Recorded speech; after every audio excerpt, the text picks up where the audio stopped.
রাসূলকে সঠিক সত্য আইন, দিনই হক অর্থাৎ সত্য আইন, আইন ব্যবস্থা সহ পৃথিবীতে পাঠিয়েছি।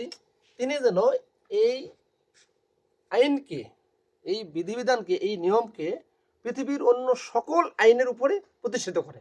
আগের আইনগুলো সব ভেঙে চুরে চুরমার করে দিয়ে এই নতুন আমার এই পাঠানো আইনকে যেন প্রতিষ্ঠিত করে।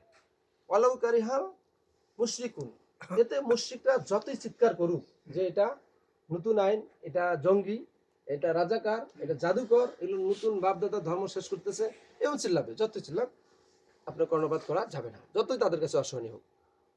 ওয়ালাউ কারিহাল কাফিরুন, কাফেররা যতই চিৎকার করুক।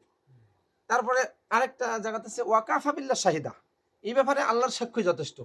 তাম বাংলার মানুষ, তাম পৃথিবীর মানুষ যদি বলে রাজাকার, জঙ্গিবাদ, মৌলবাদ, তাতে কোনো যায় আসে না। ওয়াকাফা বিল্লাহ শাহিদা, এখানে আল্লাহর সাক্ষ্যই যথেষ্ট।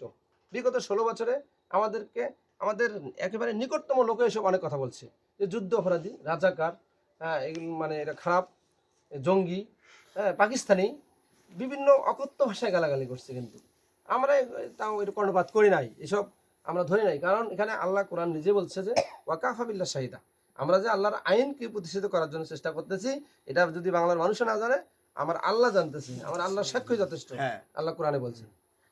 তাহলে বলেন, যদি নবী রাসূলরা তার আল্লাহর আইন প্রতিষ্ঠা করার জন্য সংগ্রাম করে যেতে পারে, আমার আখিরি নবী মুহাম্মদ সাল্লাল্লাহু আলাইহি ওয়াসাল্লাম ইনি এটা প্রতিষ্ঠা করে দেখাই দিয়েছেন। তারপরে 4 খলিফা এটা চালাইছেন। যদি যায় তাহলে কোরআনের আইন চালু হবে, আর যদি না যায় তাহলে আবারও ওই মানুষের আইন বাস্তবায়ন হবে, যেটা কুফরের দিকে নিয়ে যাবে আমাদেরকে।